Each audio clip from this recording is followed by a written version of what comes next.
It was supposed to be just another quiet morning on the corner of Fifth and Maple. The sun was out, traffic was light, and folks in the neighborhood were going about their day as usual. But what happened next would leave everyone who saw it speechless. An elderly black woman, no more than 5 feet tall and walking slowly with a cane, was sitting on a bench outside the grocery store, minding her own business. She had a calm presence about her, the kind of grace that only comes with age and wisdom.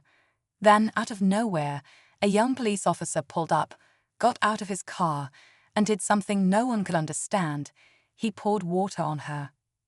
People stopped. A couple folks recorded on their phones. Shock rippled through the crowd. Some whispered, others raised their voices, but the woman didn't react.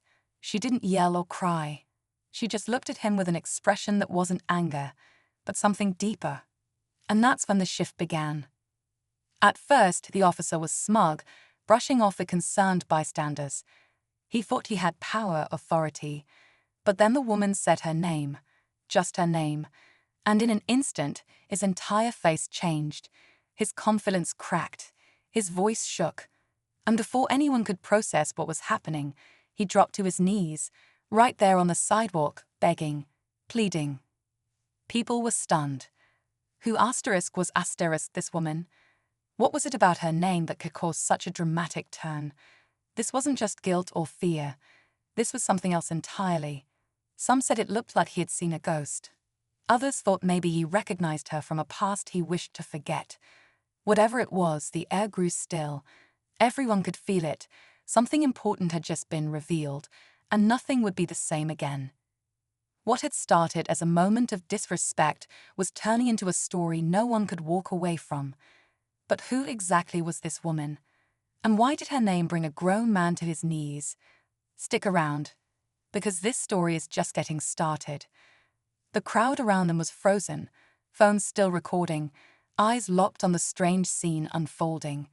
The officer, who minutes ago looked proud and untouchable in his uniform, now looked small, shaken, like a child who'd just seen something he couldn't explain. And the old woman, she hadn't moved. She sat quietly on that bench, looking down at him with a calm, steady gaze. Not a single word came out of her mouth after she said her name. She didn't have to say more. It was like her name alone held a weight, a history, a story buried deep. People started whispering. A few older folks in the neighborhood stepped closer, their faces changing when they heard the name too. One man took off his cap. A woman pressed her hand to her chest like she was remembering something from long ago. It wasn't just the officer who recognized her. It seemed like the whole block did. But for some reason, nobody was saying anything out loud. They were just watching, waiting, like they knew this moment meant more than what it looked like. Who was she really? She didn't seem famous. She wasn't rich or flashy. Her clothes were simple, her shoes worn down. Just a regular woman on the outside. But something about her had clearly left a mark. And the cop, he was sweating now, shaking, saying things under his breath, apologizing again and again, like he was trying to erase whatever mistake he'd just made. People were starting to film more closely now, asking questions, but no one had answers. All they knew was this officer had crossed a line. Not just a line of respect, but a line tied to something deeper, something powerful. The old woman still hadn't raised her voice. She didn't need to. Her silence spoke louder than anything. And just when it felt like someone might speak up, might explain what was going on, the woman finally stood up, slowly, carefully, and when she looked him in the eye, the crowd leaned in, holding their breath. But what she said next would leave them all stunned. She looked him in the eye, her voice low but steady. "You remind me of someone," she said, pausing just long enough to make everyone lean closer. Someone who thought the badge made him untouchable too. The officer's face went pale. He opened his mouth like he wanted to say something, but no words came out. His hands were still shaking, his eyes darting from her face to the ground, like he couldn't stand to meet her gaze anymore. From the back of the crowd, a man in his late 50s stepped forward. "Miss Evelyn," he asked, voice uncertain, "is that really you?" The woman turned to him and gave a small nod. His eyes widened. "Lord have mercy," he whispered. "They told us you left town after what happened." Now people were whispering her name, Evelyn. Some were trying to remember where they'd heard it before. Others pulled out their phones, searching online. And slowly, stories started surfacing. Protests, courtrooms, a name that once shook a city that had faded from headlines. Evelyn Green, civil rights educator. A woman who, decades ago, had challenged the same system this officer was now part of. But what happened back then? What made her name hold so much weight? And why did it hit this young cop so hard? A woman in the crowd spoke softly. Her brother, wasn't he the one? Whoa. But she stopped herself, looking around. Too many ears listening. Too many cameras. The story was tangled, full of history that no one wanted to say out loud. And while everyone focused on Evelyn and the officer, a few people noticed something else. A second patrol car parked across the street. Inside sat another officer, watching everything but not stepping in. His hand rested on the radio, his face unreadable. Was he just backup, or did he know something too? Evelyn glanced across the street and held that officer's stare for a moment. Then she turned back to the one kneeling in front of her. "You don't know what you started," she said softly. And with that, the air seemed to grow heavier. The past wasn't done with this street, not yet.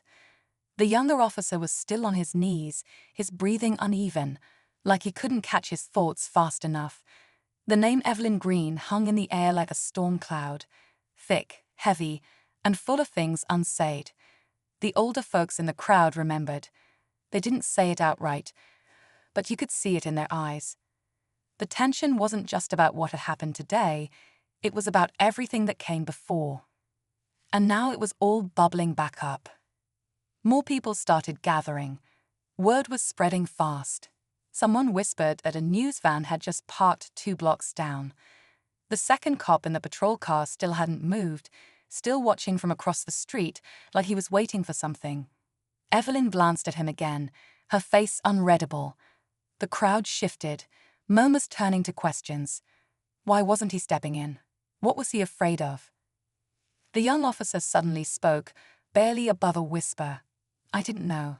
I swear, I didn't know who you were." But Evelyn just looked at him, still calm, still standing tall. "That's the problem," she said. "You didn't care to know." Somewhere behind them, a phone rang. Someone dropped a soda can, but no one moved to pick it up. The entire block felt frozen, like time had stopped right here, in this moment of reckoning. The weight of the past, the pain of injustice, the silent screams from old headlines and buried court cases, it was all here now. Then slowly, the second officer opened his door and stepped out. The crowd quieted instantly. He walked forward, not fast, not slow, just steady, eyes locked on Evelyn, like he knew her too. She didn't flinch. She stood her ground. And the younger cop, still kneeling, finally looked up at him. There was something between the two officers, some silent exchange. And that's when it hit people watching. This went deeper than one bad moment. This wasn't just about spilled water or a name from the past. This was connected, layered, bigger. Evelyn stepped forward, her voice soft but firm. "You think this is about respect," she said, "but it's always been about truth." The older officer paused, just feet from her now. And in the silence that followed, you could feel it. Everything was about to break wide open. The older officer stopped just a few steps from Evelyn, his mouth slightly open like he wanted to speak, but didn't know how. The crowd was quiet now, not a single voice rising. Just the sounds of traffic in the distance and the wind brushing past the corner buildings. Everyone was watching, waiting. And then Evelyn said something no one expected. "You knew my brother." The older officer froze. A ripple went through the crowd. The younger cop turned sharply toward him, confused. "Wait, what is she talking about?" he asked, but the senior officer didn't answer right away. His jaw tensed, and for the first time, he looked uneasy, like a man caught in a lie that had been hiding in plain sight for years. "My brother trusted you," Evelyn continued, her voice steady but filled with something sharp, like old pain dressed in new clothes. "He looked up to you, and you let him walk into that warehouse alone." Whispers started again. Words like cover up and retired detective floated through the air. The story was changing. This wasn't just about a disrespectful young cop making a mistake. It was about history, betrayal, and something long buried finally crawling its way back to the surface. The younger officer stood up slowly, brushing off his uniform, still visibly shaken but now watching his partner with wide eyes. "Is she right?" he asked. "Did you know her brother?" The older cop didn't answer. He looked at Evelyn, then down at the pavement, then back up again. "He was my friend," he finally said. "I didn't know what they were planning." That was all he gave, but it was enough to shake the entire street. People started checking their phones again, some pulling up old newspaper clips, others searching Evelyn Green's name alongside phrases like *unresolved case *, police raid *, wrongful death *. Everything was coming together in pieces, each more unsettling than the last. Evelyn didn't blink. "You didn't know, or you didn't want to know?" she asked. The air around them felt like it could snap. The truth was no longer a question. It was coming, louder, closer, and impossible to ignore. The older officer's silence said more than any words could. His shoulders sagged, like the weight of Evelyn's voice was finally too much to carry. The younger cop stared at him, disbelief growing in his face. "You lied to me," he muttered, not even looking at Evelyn anymore. "All those years, you made it sound like it was just a mistake." The older man didn't respond. He just looked at Evelyn, regret etched deep into every line of his face. "I didn't stop it," he finally said.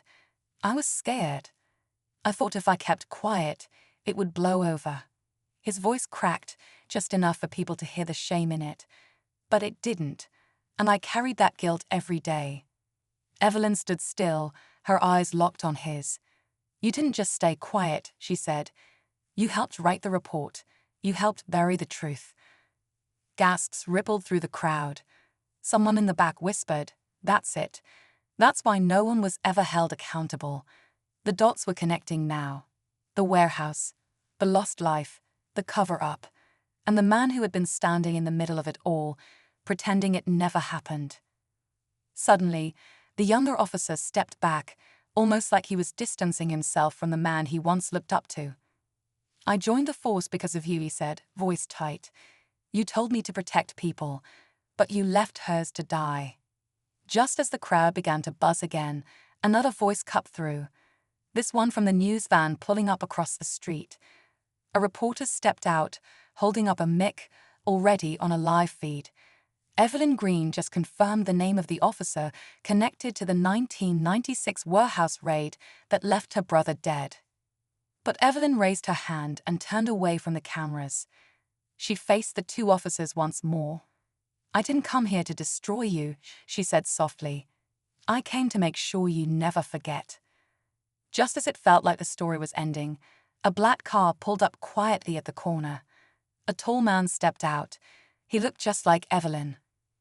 And someone in the crowd gasped, "Wait, isn't her brother supposed to be dead?" The man walked slowly toward the crowd, eyes scanning the faces until they landed on Evelyn. Her breath caught. For a second, the street seemed to vanish. The noise, the people, the flashing lights, all faded into the background. "Marcus," she whispered. He nodded, a faint smile tugging at the corners of his lips. "I couldn't stay hidden forever." Gasps filled the air again. Whispers turned to full-blown chatter. The younger officer looked completely stunned, while the older one took a step back, pale as a sheet. Marcus stepped beside his sister, his voice calm but clear. "They wanted the world to think I didn't make it out of that warehouse. And for a long time, I let them believe it. I was warned to disappear, to protect her, to protect myself." He looked over at the older officer. "You knew I was alive, didn't you?" The officer didn't deny it.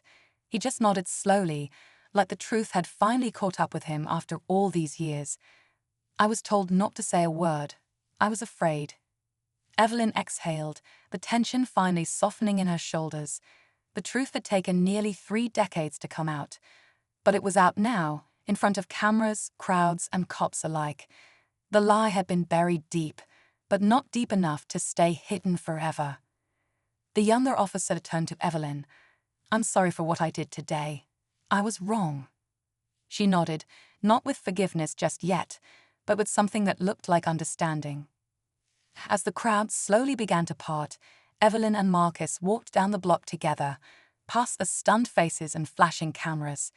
Their story had been twisted, silenced, nearly forgotten.